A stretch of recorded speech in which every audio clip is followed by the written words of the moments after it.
I'm John Underwood. Welcome to Backstory, a program that attempts to look behind the headlines at the issues and events that affect our lives here in Orange County.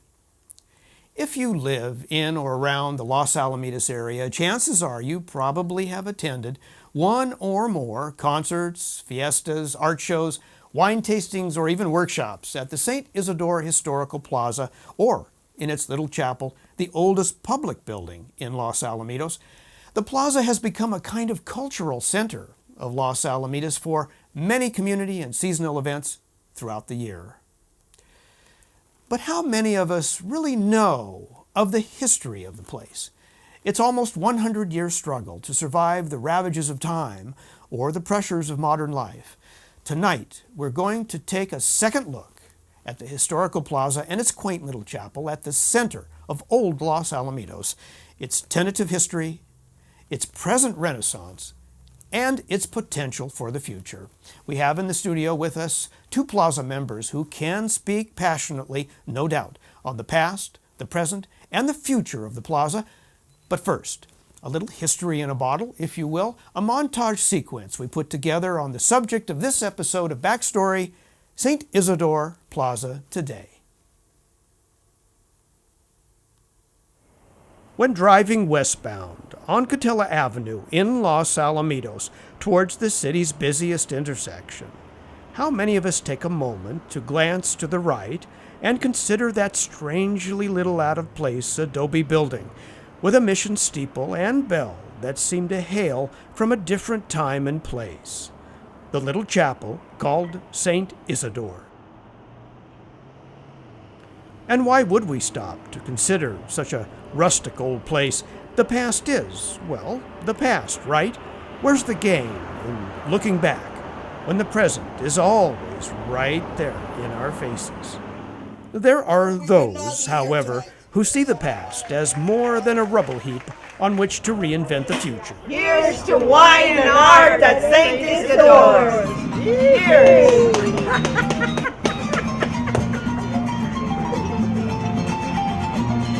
In this old chapel just off Catella Avenue at Reagan Street, on the site of the St. Isidore's Plaza, the past is very much present for a passionate and growing number of local residents and historical preservationists who have rallied together to save this oldest standing public building in Los Alamitos. You would just pick up just one little can, and you put your For them, here. it is the center of cultural life in Los Alamitos now, as it has been for almost 100 years. You can help us save this place.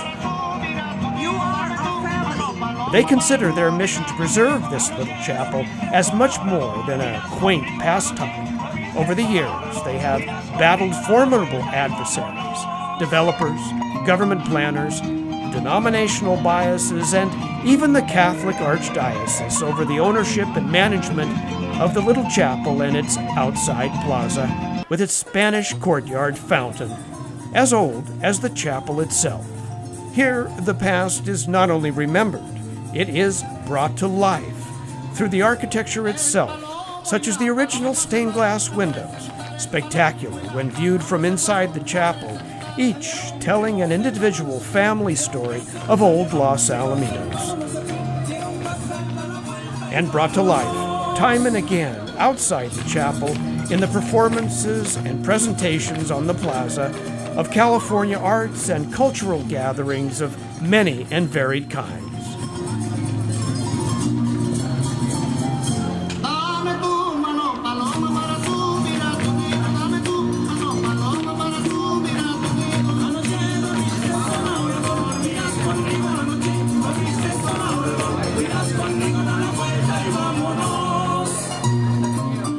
Once a functioning parish Catholic church built back in the 1920s by the hands of the local artisans of Belgian, Dutch, and Spanish-Mexican heritage who serviced the old farms, dairies, the sugar beet factory, and before that, the Bixby Ranch.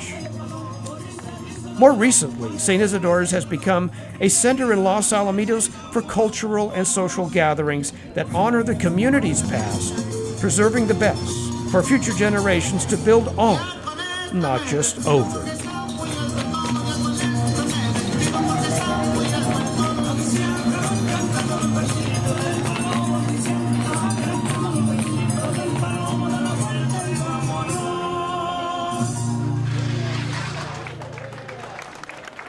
When the Catholic Diocese of Orange closed the little chapel for the last time in 1999, it looked like the end of the line for this historic relic of the past, as some saw it. But local parishioners refused to give over their most cherished public place to the wrecking ball. And so began a long and uncertain campaign to wrestle control of St. Isidore's Plaza away from the Catholic Diocese. Support came from many voices in the community, but few so impassioned as the force and guiding light behind one of the Plaza's neighbors, Mildred Jones, and her Casa Youth Shelter. This church, for so many years, has been a strong influence in our community. St. Isidore's belongs to our community. It's part of Los Alamitos, and it always will be.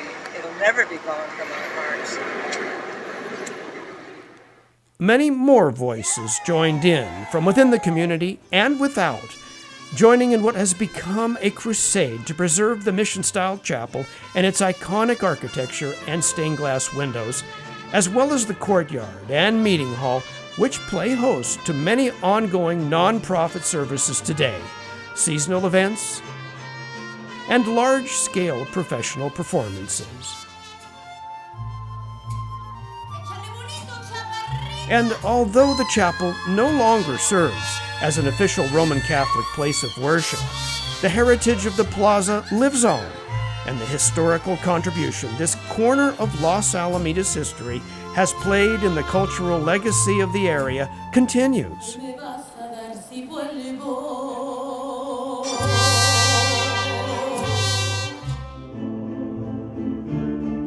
From this place, a sense of the old California calls out from its chapel windows.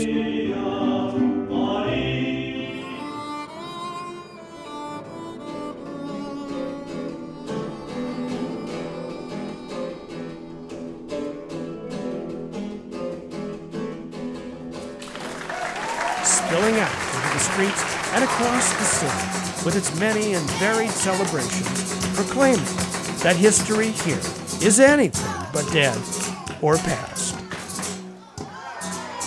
And just recently, through the timely intervention of some generous donors, St. Isidore Historical Plaza has been able to refinance their debt, bringing them closer to that ultimate goal of state and federal historical designation, giving supporters and patrons another reason to dance, as they seem to do every chance they get.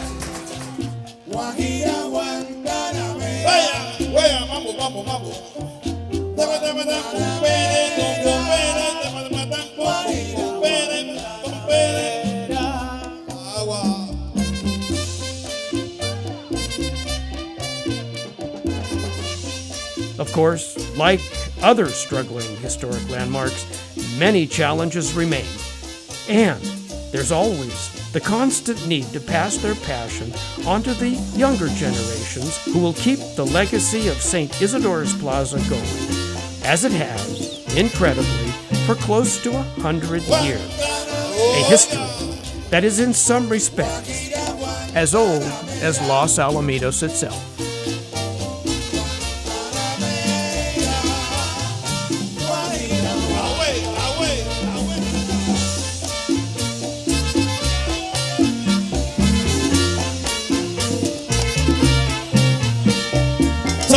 Isabel de la Laga, querida Santa Isabel.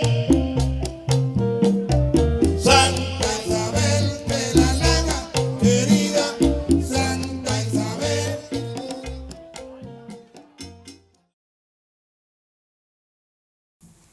Okay, we're back to the studio, and what a wonderful little few minutes of what is a world of cultural events that take place at the St. Isidore Historical Plaza. And we're going to unpack some of that a little more today with our guests in the studio. I have to my right the president of the St. Isidore's Historical Society, otherwise known as the Comité del Amor, Marilyn Poe. Welcome, Marilyn. Thank you. And on my left, Maria Teresa Diaz. Maria is a past president of Comité del Amor, a current board member. Right. Thank you. I think it's important for us to establish right at the outset what this organization is that has been so successful, especially of late, in pulling St. Isidore's out from under the wrecking ball, literally, over the past 20, 30 years. It was the Comité del Amor, formed, in 1999, and I'm going to let you, Miss President of Comité del Amor, tell us about the organization and when it was formed. Well, it was formed, as you just said, in 1999 after the closing of St. Isidore as a Catholic church. That took place on the last Sunday in September of 1999. And the organization was formed by not only parishioners, but people in the community that felt that it was so very important to retain that structure in our community. As you have said, it is the oldest remaining public building of the original Main Street of Los Alamitos, that is now Reagan Street. Mm-hmm. Maria could tell us a little bit more about the formation of the organization. Okay. Well, I'm going to start by saying that Comité del Amor means the Committee of Love. And it was really the love for the community, the love for the preservation of that jewel in that city. It was that love, and that's why we named it Comité del Amor. Well, the history of St. Isidore Historical Plaza and the little chapel is wide and a somewhat crooked road. It has had its ups and downs. Yes. Absolutely. Yes. I think we should rewind just a little bit, back 50, 75, maybe even 100 years. Go back and see just what was the foundation of this community before it was a city, before it was a community, before there was a Main Street. What was here in the late 1800s in the Los Alamitos area that we can point to as prototypical of the community and the city to follow? Well, really, there was farmland. And the Bixby Ranch Company, and we have all this history over at the museum about how this area was originally the Indians, and then it went through the Rancho period, and in 1897 actually, the sugar beet factory was built here.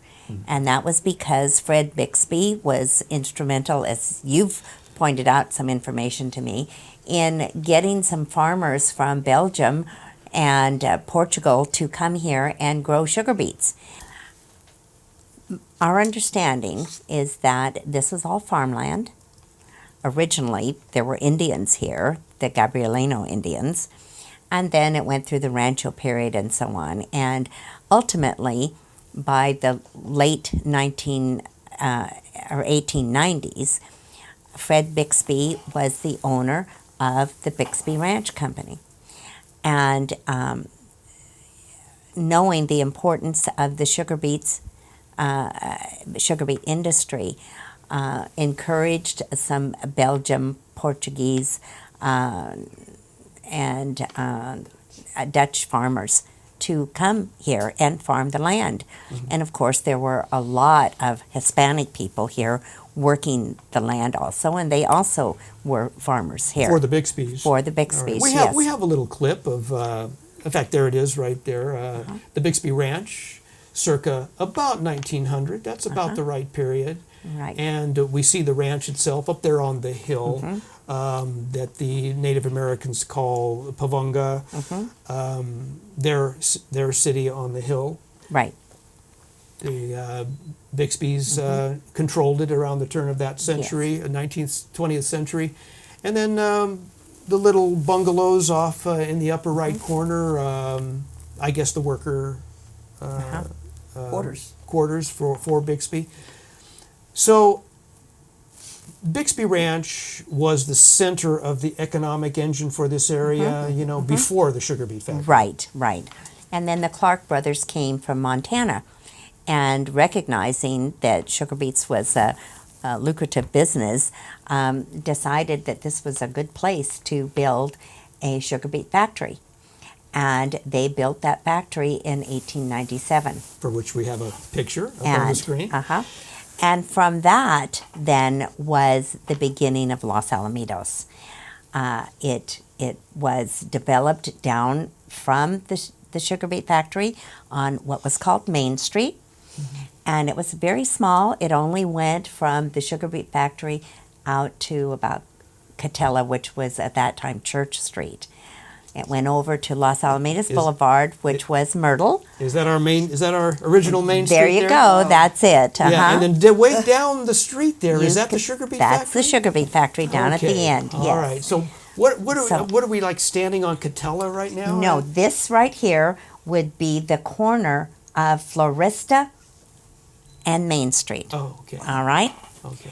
And then the Congregational Church was the first church to be built, and that was on the corner of Pine and Church Street, which was right next door to where ultimately St. Isidore was built.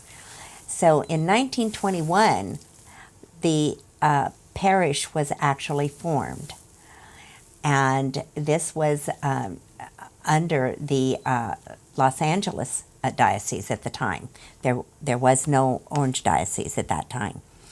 In 1922, the Catholic contingent of the community were meeting at the Harmona Hotel or at the grocery store, wherever they could meet. And this is when Michael Reagan, he was Irish Catholic, and he was instrumental in helping with going to the Bixby Company and asking for land to build a Catholic church. And that land was given in 1924, and it was signed, the deed was signed by Amelia Bixby, and by 1926, and it was the corner where St. Isidore is, and there were 4 lots there. In 1926, the building, under the direction of Michael Reagan, and with all of the parishioners, everyone, the Belgians, the Portuguese, the Hispanic workers, everyone that was in the community at that time, built it from the ground up under his direction. Then in 1933, there was the opening of St. Isidore Catholic Church in 1926. 1933 was the Long Beach earthquake. And the choir loft, and there was damage, fell down, and there was damage to the 4 sides of the building. So again, the parishioners banded together, and with the help, actually, the Diocese of LA sent some help from the diocese, and then the sugar beet factory provided finances. They gave them $30 every 3 months. They even provided a home for the priest until a rectory was developed, and it was then, when it was rebuilt, then in 1933, the records say that it took about 3 months. It was rebuilt into the Spanish Revival style that it is now. Okay, and its first iteration before the Spanish Revival chapel that we see from Catella was a brick building. Obviously. Brick unreinforced, because much of it fell with the earthquake in 33. Tell me a little more about this mysterious Michael Reagan. Well, for which the street Reagan in Los Alamitos was named? Ultimately, Main Street was ultimately changed to Reagan Street after Michael Reagan. We have never been able to find a picture, and believe me, I've done a lot of searching online, But he was in the construction business. He had drilled 2 water wells, so he held the water rights for the community. Well, did Los Alamitos have any kind of a quasi-government formation? And was there a mayor? Was there a council of any kind? No, there wasn't. Was We have stories, and a lot of this is just stories, but pretty accurate, I think, from people that lived here and remember as children that when Los Alamitos was known as a wild and woolly town, and it had, as you saw in that one picture, it had wooden sidewalks. There were even films produced from here because of the way it looked. And the stories, westerns? Western films, yes, Bond of Blood, which my father-in-law is in for a short little period of time. It's a silent movie. Yes, a silent movie. And the stories are that if anything happened, Michael Reagan was the only one with a telephone. And people would go to him and say, you need to call the sheriff. This happened or this happened. And he would call the sheriff. And if the sheriff, he would relate to the sheriff what he thought, what took place. And the sheriff would determine, well, it sounds to me like you've taken care of it. And so rarely would even come out. So he was the de facto mayor. He was kind of, sort of. There. And also very instrumental, apparently, in the first iteration of St. Isidore's historic Right, and chapel. the rebuilding in 1933. Also involved in that, Yes, too. also involved in that. Okay, well, you keep working on that picture. Well, I get it haunts me that I have not been able to find a picture. Yeah. And because we would not know of any of the old pictures that we have if in the people in it, if one of them was him. I want to bring us a little bit forward now and talk about something that is really most striking about the chapel itself, which is the center of the plaza. The St. Isidore's Historical Chapel, which is right along Catella Avenue. You drive up or down Catella Avenue, just east of the main boulevard, Los Alamitos Boulevard. You can't miss it. It looks like no other building in the area. It looks like a little mission, a little assistencia, as they called them, for the mission system. But and that's how it was presumed to be. The architecture was meant to render after the 1933 quake when they rebuilt it, apparently. Yes. But the stained glass windows are so prominent in the chapel itself. They're like the eyes and ears of the chapel, and especially from the inside. And if you've never been inside of St. Isidore's Historical Chapel, here's a representative example. But show you a little bit of what the chapel looks like from the inside. I know a lot of you have wondered, and there it is, beautiful, especially in the afternoon. It's just magnificent. Are there stories behind those windows themselves? Yes, there are. The research that we've done is that they are either from Belgium or Italy. There's 2 different tales about that. And pictures have shown that there really wasn't much, they were just plain windows in 1940s. And recently we have found at least 3 of them were installed by specific families, and those were in the early 1950s, 1950, 1951. And that is, there was a Cuppins family that had a dairy here, and they purchased one. We know that. There is the Vandemele family that had farmed here, and they purchased one. And the Audi family, which farmed a lot of the property where Rossmore is, they purchased one.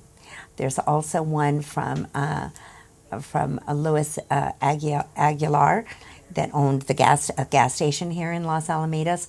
So they seem to come in one by one, and we're always looking for information from the families of the others. And there are some of them, at least one that I can think of, that is from the parishioners. So they... We just paid for by the whole congregation. By the whole congregation. And they really are what we we call the magic of the chapel, Yes, because So the the light, that light, so beautiful. yeah, It's magic. yeah. Yeah. You want to add something to the history of the windows, perhaps? Well, actually, I came to Rossmore in 1975. So all the history that I know is through people like Marilyn and Eva and Rebecca, and I'm enchanted by it. I'm so curious about it because I'm in love with that place. That's my mission in life. So Okay, all the so- windows were in Yes, they by were in. 1975. oh, Oh, yes, yes. oh yes, Oh. So yes. what must that have looked like for you, Maria Teresa, coming in, a latecomer, so to speak, in 1975 and going into the chapel? How did you come about? How did you fall upon St. Isidore's Historical Chapel in 1975? I moved into Rossmore from Long Beach, and the first thing I did was I want to go to Mass, and with a Spanish Mass. And where is it? I just was new in the area, so I started to ask, and they told me that St. Isidore offered at 9 o'clock, or yeah, I think it was at 9 o'clock, a Spanish Mass. And I lived, there were 8 in my house.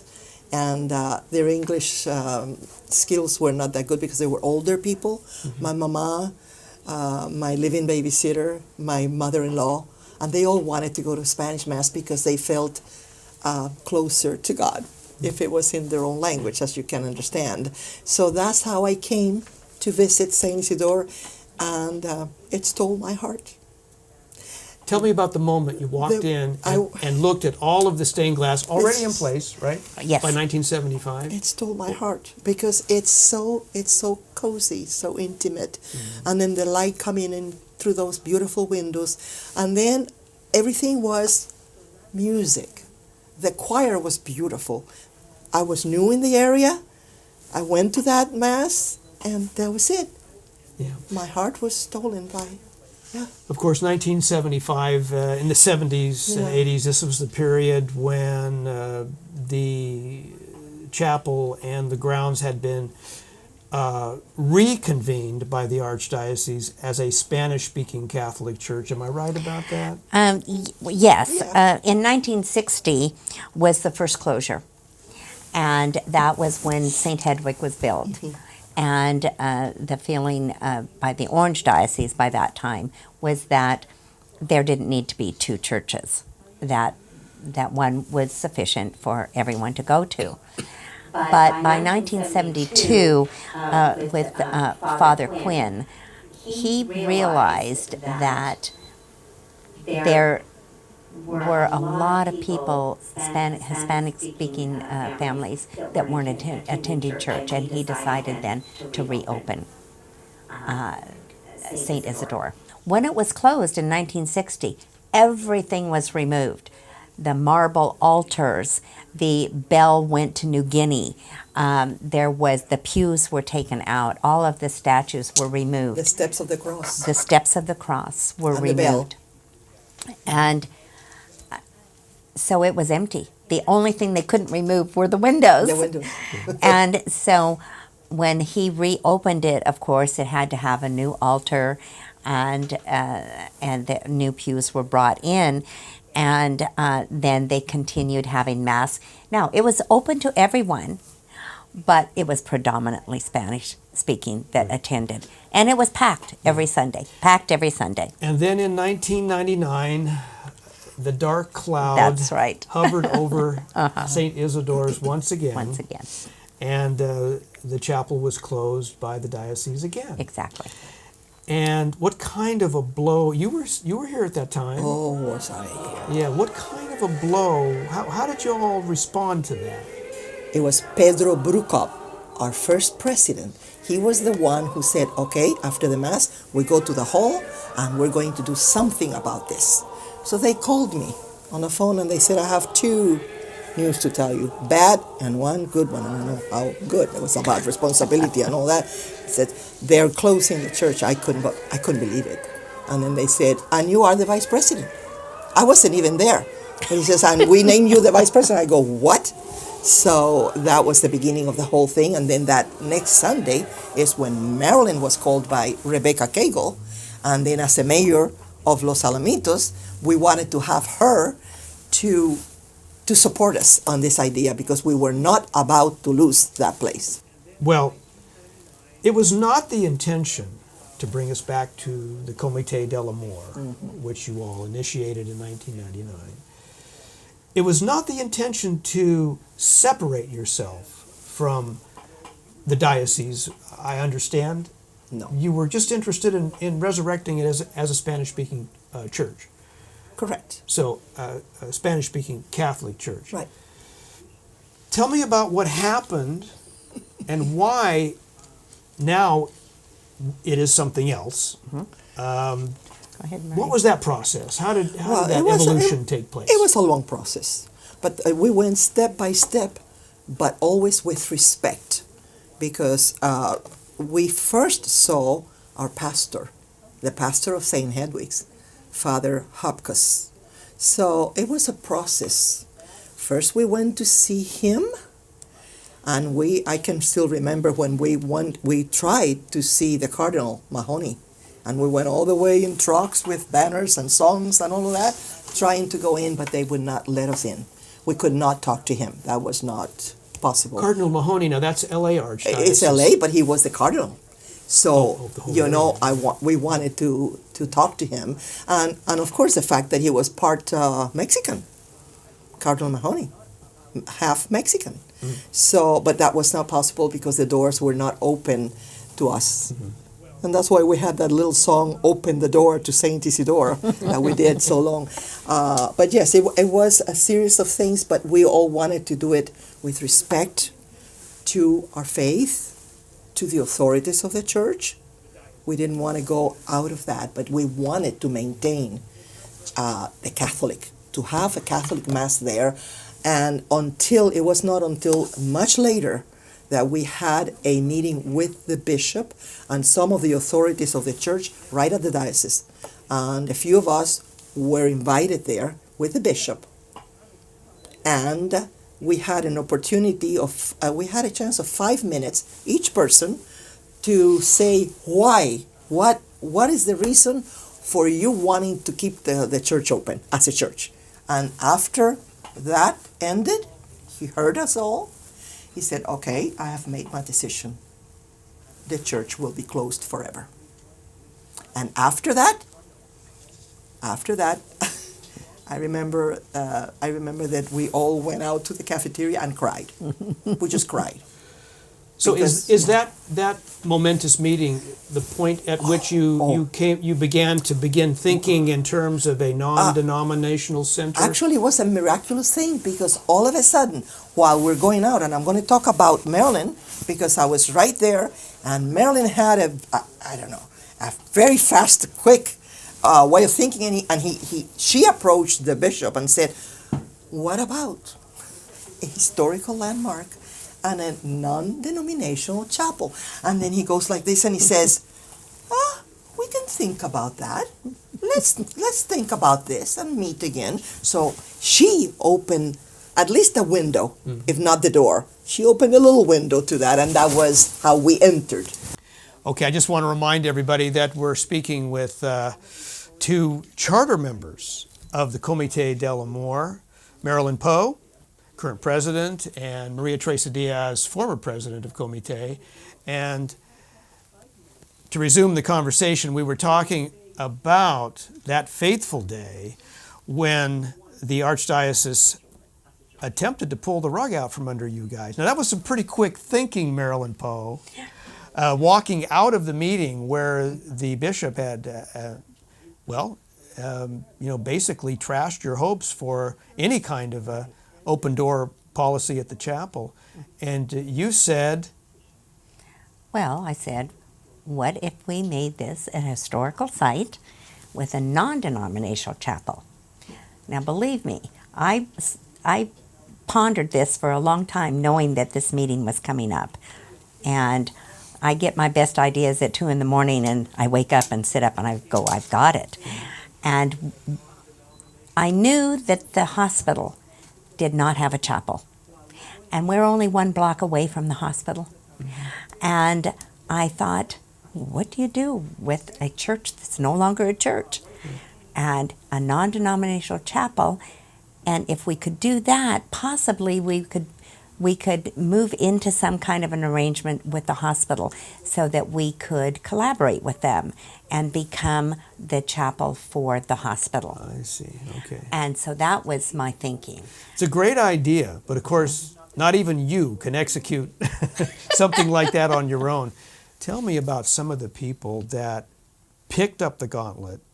I mean, it's one thing to say, hey, I got an idea, and it's another thing to follow it through. Now, it took years and years, but tell me, who were some of those instrumental people back then, besides company present, who made that idea a reality? Well, Rebecca Cagle is the one that I feel is the spark plug behind the whole thing, because she is the one that gathered the people, spread the news that it was going to be closed, to go to that one meeting that Maria was talking about. I didn't know what I could do, and I had already told her as the mayor there wasn't anything I could do. And I remember going to, even though I'm not Catholic, I went to Mass that morning that there was going to have a meeting because I wanted to get the feel of the community there. And even though the Mass was in Spanish, having grown up in this community, I knew just about everybody that was there. So that was the last Mass, so-called? No, this was the Mass in June, right after the one where they were going to have a meeting about what can we do. This was the second Sunday after they were told it was closed. And I just wanted to feel, and I just got this overwhelming feeling that we cannot let this happen. We can't. And that was the first day that I met Maria Teresa at the meeting. And then it's been history since then. But Rebecca Cagle would have meetings in her home. She has always, and continues, she's a little camera shy, so she didn't want to be here today, but she has always been the spark plug behind this whole thing, in my mind. She has been instrumental in keeping people together and not giving up. And when there's times when we say, oh, we don't know what we can do, and then something will happen that will be a sign to us that we're on the right road. And I have to say, she's still the last one, even washing dishes at the end of every fundraiser. She won't go. Rebecca. She's the last one there. The last one there. Yeah. She's incredible. Incredible woman. Right. Okay, well, that's 3 people. Oh, there are more. There are more. Well, the one thing, John, that I think through all this, and we're going to talk a little bit more about the future, but this is, in my mind, has not been 1, 2, or 3 people. There were, at first, everyone said, oh, you're crazy. You can never do this. You can't go up against the Catholic Church. And yet, there have been more people. I can't say names because I don't want to hurt anyone's feelings. We have had people that have come for just a short period of time, but every single one that has come with their love, with their coming out to the plaza just to maybe sweep up or empty trash or work on a committee, the members that every year contribute to our membership program, those are the people, just an enormous amount of people that have got the maybe the energy from us that this is something that we need to do for this community. And we've now got collaborators. We work with the city for Winter Wonderland. We do a lot of things. There's other nonprofits that come and have their events at the plaza. So we know that we were on the right track. Marilyn, even though I know the reasons why you don't want to mention some names and then leave out other names, but there are 2 people, and I guess it's because one is no longer with us, and is Jose Borneo. Right. Oh, yes. And the other one is Ed Resenek, because he's in his 90s right now. And those 2 people played a very important part for us. Ed Resenek was an engineer, was he not? Yes. He was an engineer, and Jose Borneo, I believe, was an architect, and he was a benefactor for St. Hedwig's. But I was his Spanish teacher at night at St. Isidore's, and he came, and to practice the Spanish language, he would come once or twice, two masses a month to practice the Spanish. Okay, and he really, once he knew what was done to us, that the place was closed for good, he completely removed everything and came over to us, and I did not go back to St. Hedwig's, I have to say. I see. Yeah. Well, of Wonderful course, man. Wonderful over man. the years, and it has taken years. 18. You know, we skip over whole epochs, but it's Right. been a long and windy road for painful. St. Isidore Historical Plaza to get to where it is today. I'm thinking of always find people stepping forward. I'm thinking of two individuals that, are past presidents. Don Farrell, former police officer with Right. Los Angeles PD, stepped up. And he, as a former president of Comité de l'Amour, did he not bring fresh ideas and fresh energy? Sure. Sure. He was involved in a number of programs that I observed. We have a little, as a matter of fact, we have a little footage of Don Farrell speaking, just giving us a few particulars on some of the programs that the Historical Plaza, perhaps this is when he was president making this presentation, but let's listen to what Don has to say about some of the particular programs that are offered. We've developed a number of ways that we can get the community to support the plaza. We've taken our membership program where families or individuals can donate from $50 to $1,000 to be an architect level member of the Historical Plaza. We have a memorial brick program, and you can buy an individual brick to memorialize your support of the plaza, a single brick, or the double-sized brick here to support our efforts. We have that we're just kicking off, a tile program where we're going to be offering 8x8 or 12x12 tiles to the business and corporate community here in the area, and we will take those tiles and put them up on our beautiful arches that everybody drives by so that businesses can show their support of the plaza. Well, of course, Don Farrell, having a guy like Don Farrell was quite a find for St. Isidore's, but Yes.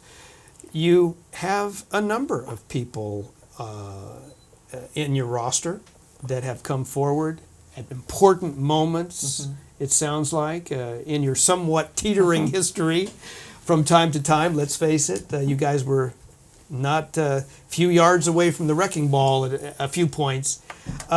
Another name that comes to mind, and a former president of Comité de l'Amour, is Bruce Murphy. Now, Bruce Murphy, in that same conversation I had with Don Farrell that we just saw a clip of, said an interesting thing. He sort of picked up on what Don was saying, and made a good point about having to get to the next level. Maybe we could just roll a little bit of that. Well, currently we have many programs that we run here ourselves, as well as many other programs that are run by other nonprofits.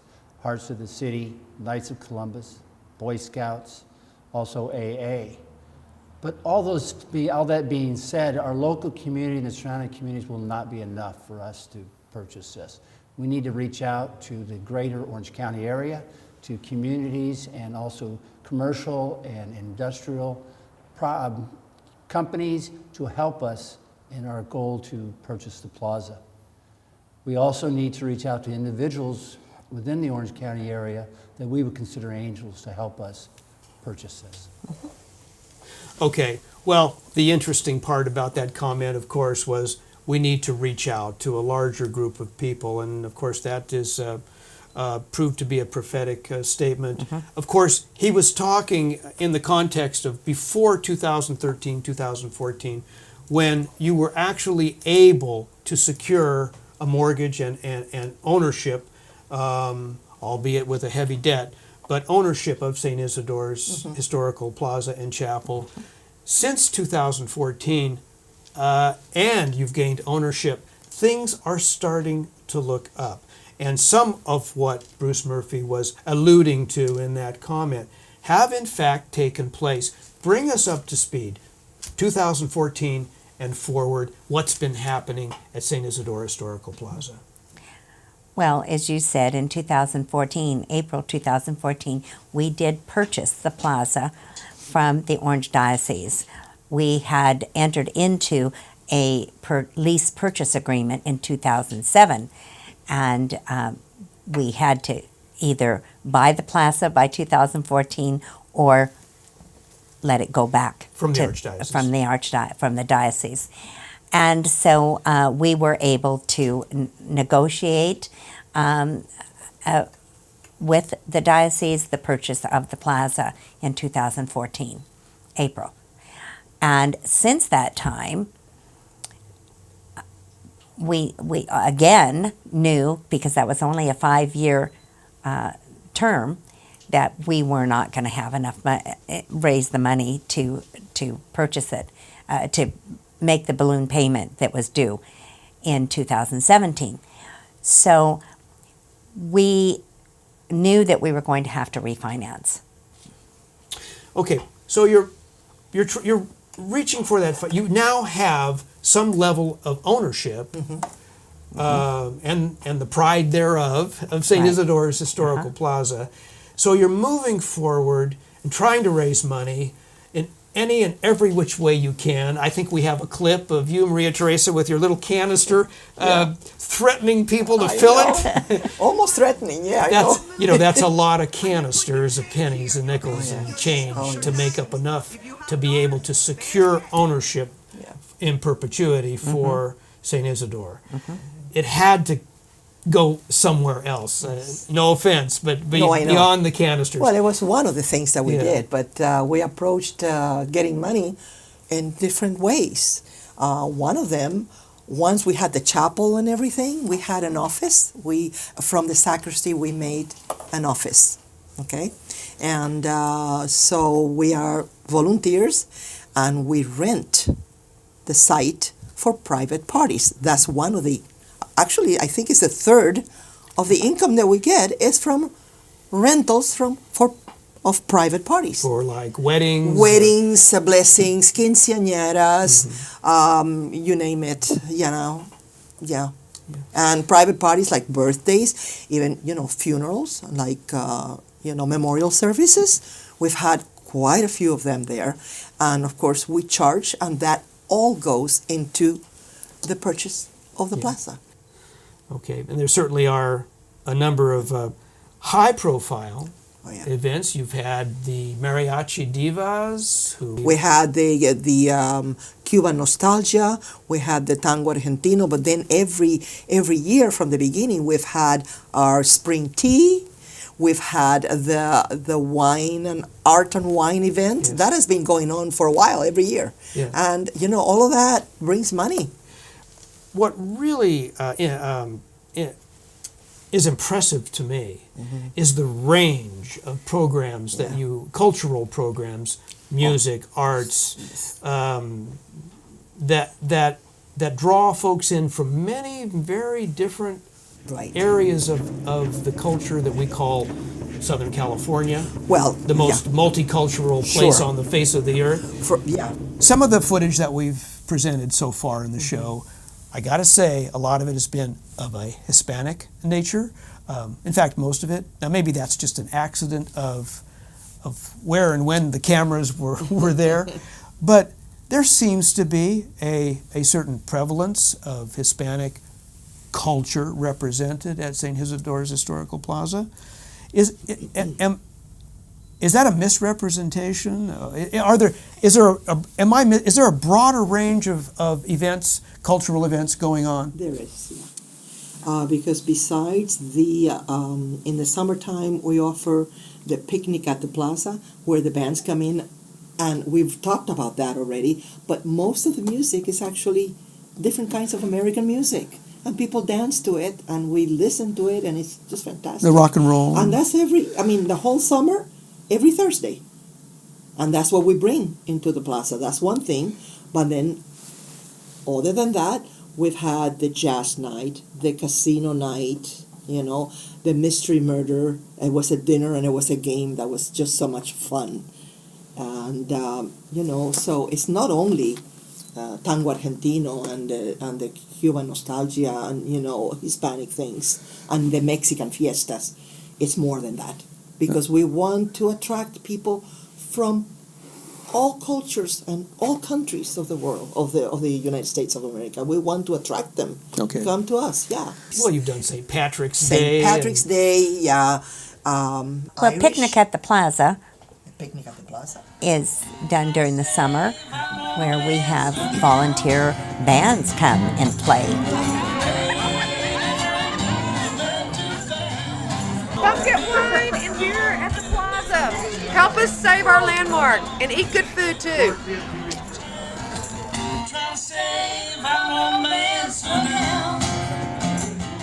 It is a real nice way for people to come out, and you talk about culture. We have all kinds of bands that want to. We've got a waiting list of bands that want to play And at that. if you want to talk about culture, including lectures and all that, we started the second Sunday at the chapel. It's every second Sunday of the month, and Hortensia Breton is in charge of that, and she's doing a magnificent job there. And it's from 3 to 5 on a Sunday afternoon, and it's lectures, it's entertainment, it's, you know, all kinds of different musics, concerts. It's delightful. It's about as delightful. eclectic Yeah. as you can imagine. There was one, I'll give you a couple of contrasts. And I think we have a clip for this. If we could roll the clip on the violin and piano and vocalist piece. It was a wonderful, I think this is Bésame Mucho, if I'm not mistaken. Well, that was one of this. Yes, that's Bésame Mucho.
Well, that tune just grabs me, but on its own. But in the chapel with the reverberation and the afternoon, the sun coming through, I mean, it's a perfect, intimate Yes, it is. concert venue.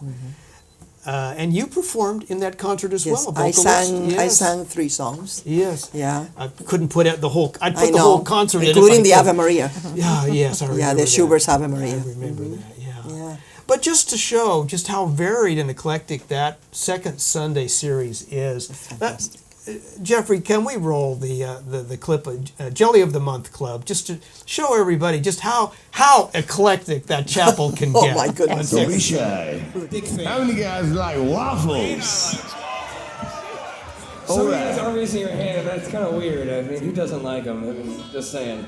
I'm gonna need to see all hands here. Who likes waffles? Yes. I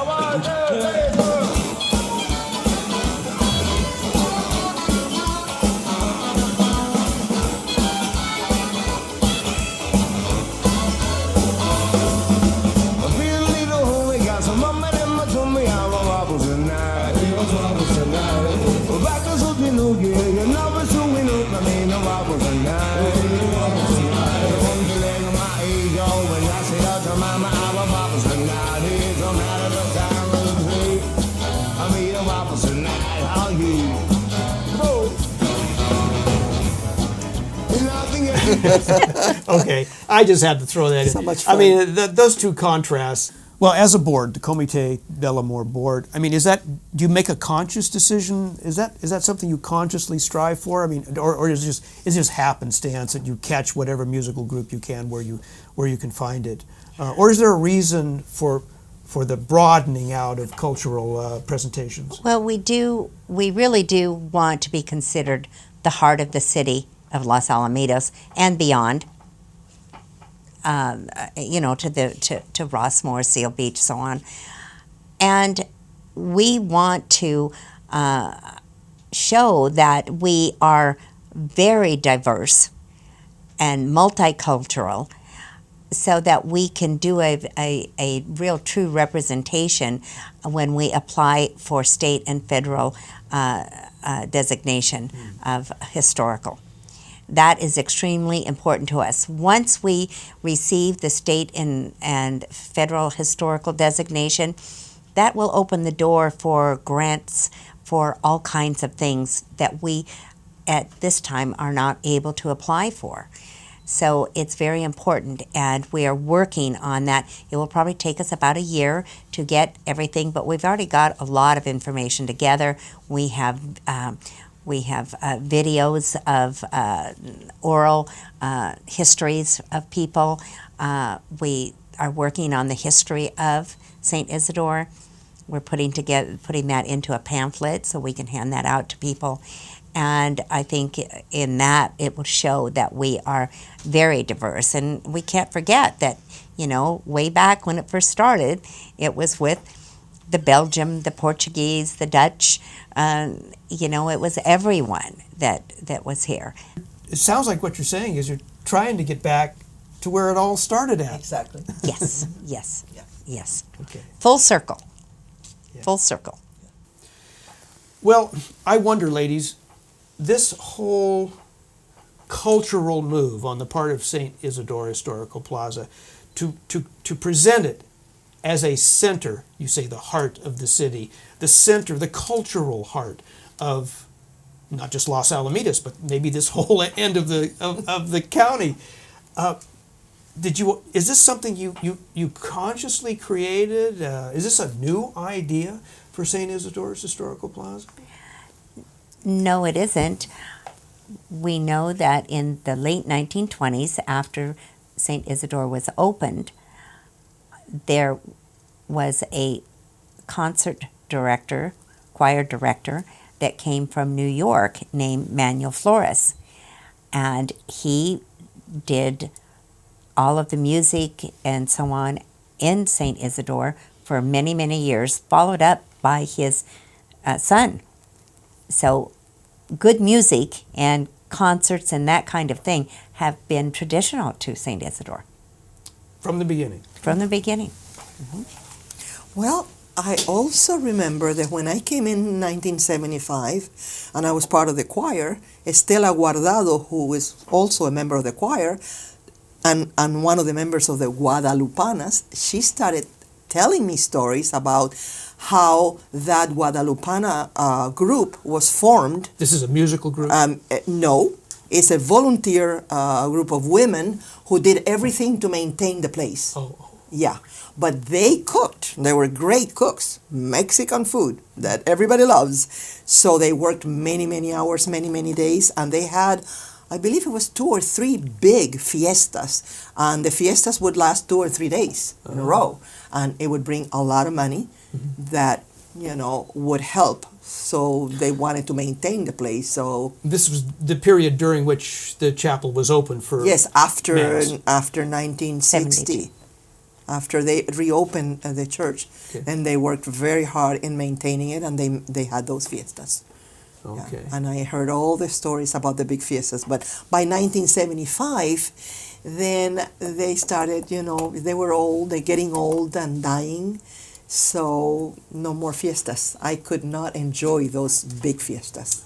A 3-day fiesta. The 3-day fiestas. It's called a fandango. A fandango. And that was a fandango, yeah. A big party. Let's bring one of those back. A lot of work. It's a lot of work, but we can have it. Yeah. You just have to dream it to make it a reality. First you dream it. Yeah. First comes the dream. Yes. That's our motto. That's it. Dream, and then it makes. Then the blood, sweat, and That's tears. right. Right. That's right. Uh-huh. So the point, well taken, that it is a wide range of eclectic music and cultural interests that go on at the plaza. It's the center of the city now. It really is. Yeah. for families to come and enjoy. And that's wonderful. When I see so many people joining together, and like this December 2nd that's coming, I just look at the whole thing and I cannot believe the change. I remember when Marilyn and I were alone dreaming about it to happen, and now it's happening. And to me, it's everything. Now, when you were dreaming about this, Maria I'm a Teresa, dreamer. Was there a place in your dream for a snowfield and, No. and flakes No. of snow No, no, floating down onto Reagan Street No. and into the plaza? Who could foresee that? Who could foresee that? Of I course, we're just- talking about Winter Wonderland, a seminal event here in Los Alamitos. Every year it's gotten very popular. Thousands of people, right? We expect 4,000 this year. And it really, with the lighting of the tree, and it got so large, we originally had it on Reagan Street, but it got so large it had to be moved over to Pine Street. And so then after the tree is lit and everything is done, the tree will be moved over and be put again at the entrance of the chapel. And it will remain there until after the holidays.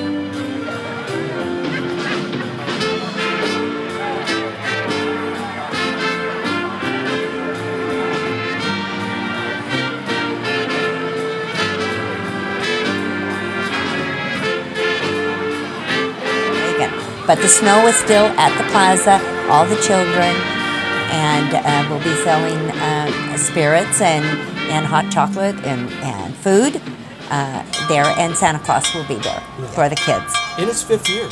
Yes. Is that right? Yes, I believe so. Even Mrs. Claus will be there. Santa and wife. Uh-huh. Yeah. She will be there too. Yeah. Good. Yeah. Good. Well, so we've talked about, and Bruce and Don before him talked about some of the programs. It starts from the ground up, your penny cans. But like Bruce said, you got to bring it to another level. Because after all, what you're after really, ultimately, that brass ring you're really trying to reach for is that state and federal official historic site designation. Yes. You've got to have some kind of support, financial support underneath you before they'll even consider that, right? So what happens next? Well, we got a real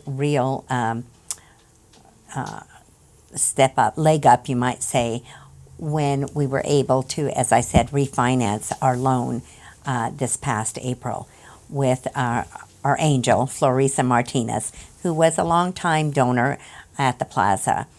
And she said, Maria and I approached her and asked her if it would be possible for her to take over the financing of the plaza. And she said yes. And she actually wants it to be historical. And with doing that refinancing with a bank, or even to try to refinance with the diocese, they would not allow us to go to that step. Now, is this Florisa Martinez? Is she a long-standing member, a member of Comité? She is a friend of... Where does she come from? She is a friend of one of the long-time families, and she worked with Mrs. Morales and Mary Morales, and she always heard about St. Isidore. She heard when they were trying to close it, and then we've resurrected it and so on. And she started coming. She became interested, and she started attending the events. In fact, she had her 90th birthday at our plaza. Yeah. This year? Yes. Last year. Last year. Last year. Yes. Last year. So we call her our guardian angel. And since we have done the refinancing, it has allowed us to not be so pressured. We now have 15 years to pay off our loan. We're hoping to do it within 10. And we have been able now to make some of the much needed repairs to the chapel and the plaza. It was my chance to help out. There were too many do's and don'ts coming from maybe I should say this, from our local priests. They were hide into their lease. So we intend to make this a public place for the city of Los Alamitos. We have very few old places here that are historical, and this is number one.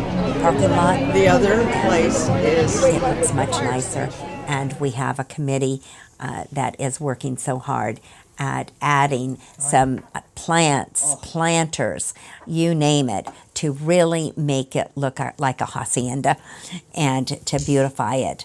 I need to say that Anne has been behind that. Yes. Anne Businkel with... A board member?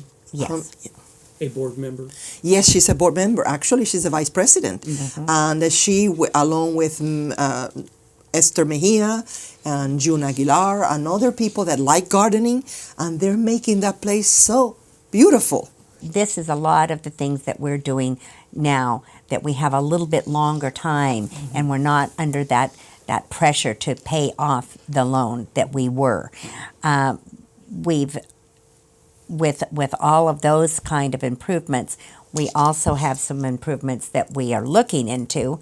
Anne Busencal was able to contact Cal State Long Beach and the professors in the design architectural department, and the students there took St. Isidore on as a project for one semester.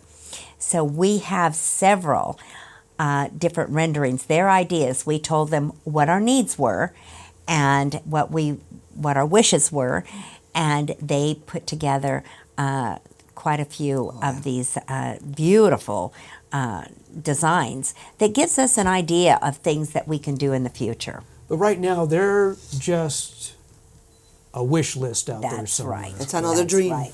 Another dream, another stage of the dream. Yeah. Well, we know we got a couple pictures. We can flush that out a little bit. Let's roll through the. We got 4 or 5 pictures of some of those renderings that the Cal State Long Beach students put forward. Let's take a look at those. Just explain to us, guys, what's going on here. What some of these proposals mean. You know, the first thing I see there in the big rendering is, a mission, like our missions.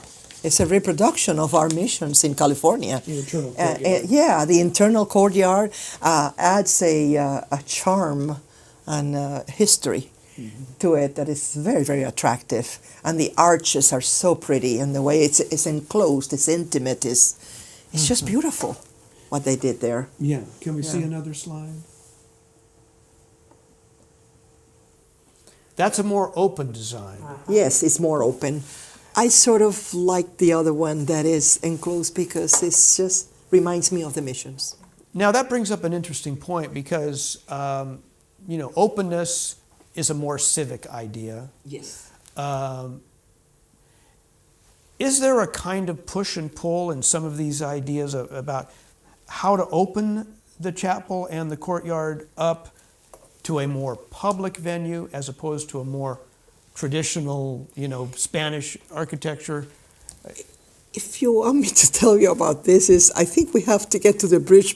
We haven't crossed the bridge yet. I mean, we have so much before you think of that about money. We just have to get rid of the debt and all of that we haven't really officially said, okay, which one are we going to choose? We haven't, not that I know of. Yeah, these are just renderings. They're renderings, yeah.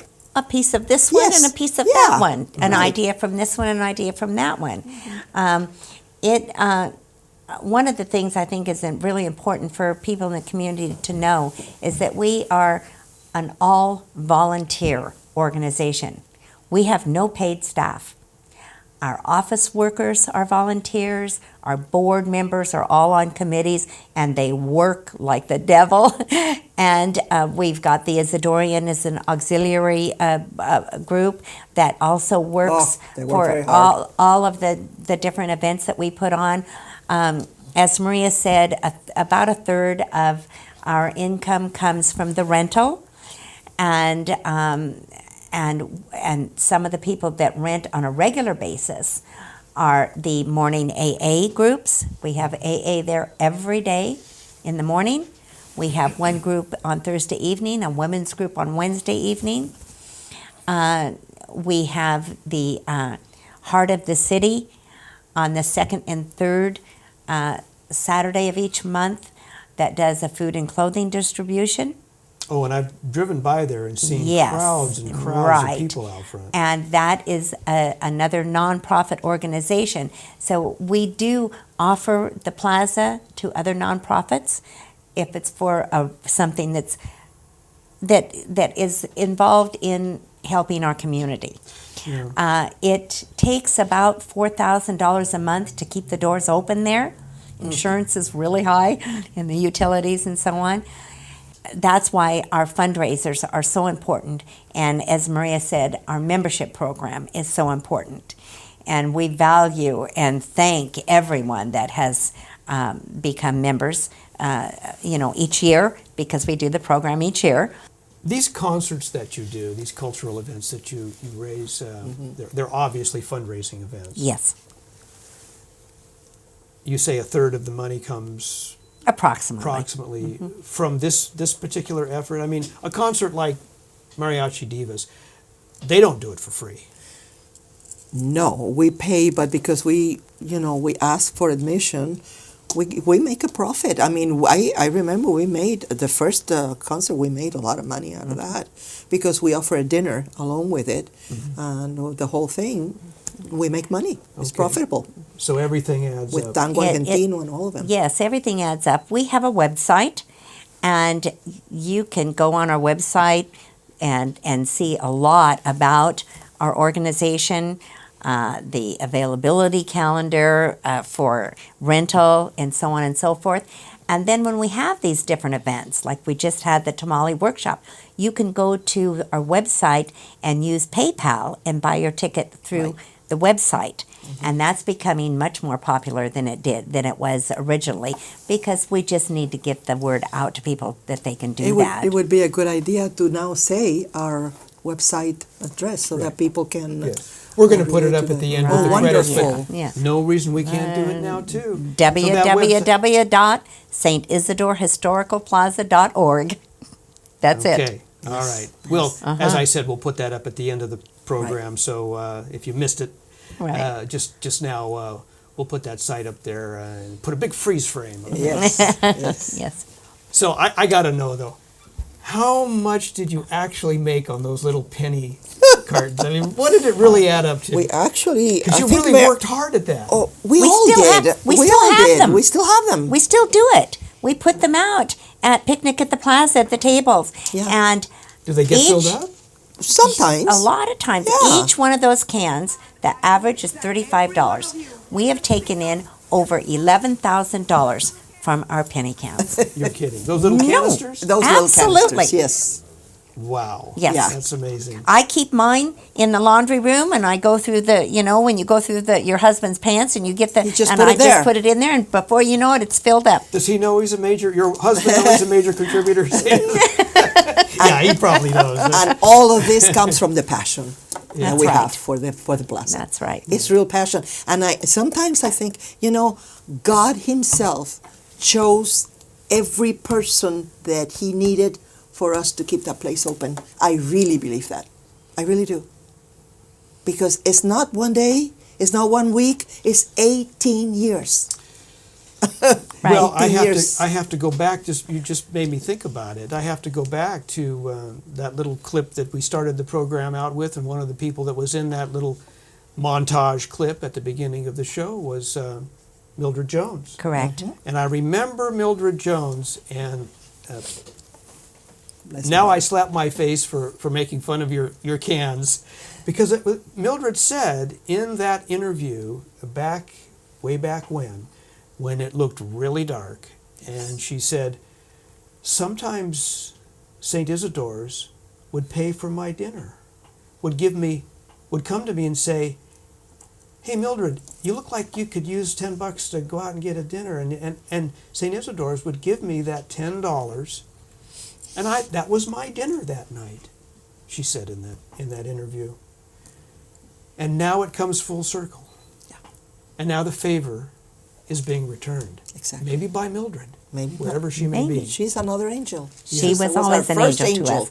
Yeah. Mildred Jones was the founder of Casa Youth Shelter, which is 2 doors down from St. Isidore. And she would not attend all of our meetings, but she was there often. Yes. And I remember when we had to do the business plan to submit to the diocese, and no one knew how to do it. And I went and sought this man out from the organization SCORE. His name was Jerry Margolis, and unfortunately he's no longer with us, but wonderful man. And for 3 months, I went every Wednesday, and he and I wrote the business plan. And when Mildred saw it, I wanted her to see it, and she said, "This is a winner." And that gave us the strength to then take it to the diocese and submit it. You have to also go back to that Comité del Amor, because that street, as always Marilyn would say as a nickname, Love Street. And I remember when Bishop Soto one day faced us, all of us, who wanted to get the place back, actually the church back, and he was one against all of us, and we were not very happy. And I remember that I said to him, that street is about love, it's about giving, so it's about God. Don't leave God out of the corner. Because we have the We Care, we had the shelter, we had this Precious Life, right? We had all of that, and us. Yeah. Don't ignore us. Yeah. It's about the love and the passion. So we have a street in Los Alamitos that it's Reagan Street. Reagan Street. Michael And Reagan. there was one point at one of the fundraisers for Precious Life, actually, and one of the local reporters, because I was on the city council, said, "Marilyn, is this intended? Did the city intended for this?" And I said, "No, but I think there's a higher being that did." And so I call it Love Street. And that kind of took off from there. Yeah, we have in Los Alamitos this, Reagan Street, which was once the main street. Yes. Is now a sort of nonprofit row. It is. Los Alamitos is a very high per capita rate of nonprofits in our town, if you're not from Los Alamitos. But Love Street, Reagan Street, is a constant row of nonprofit and giving community outreach. And at the end of that street is St. Isidore Historical Plaza. So it's only fitting that it should be the cornerstone of Love Street. Love Street, yes. Yeah. So, well, I'm afraid we're going to have to cap it at that, ladies. We've gone over. But I want to give you both the opportunity, if you have one last thing you'd like to say with regard to the future of St. Isidore and the possibility left for St. Isidore's that you can leave us all with, that perhaps in some small way the rest of us out there, our television audience and our viewing community here in Los Alamitos, could hang on to and carry into the future on behalf of St. Isidore's. Anything you'd like to say finally? I would like to be able to see, it's one of my dreams. I have 2 or 3. You call it the bucket list, right? That's the thing now to say. It's my dream is to see that it's paid for and that it grows and grows, and we're able to serve so many different portions of the community, some who need the physical, the food and all of that, basic needs, but then culture, and that's where people are going to get it. It's like the fountain of culture.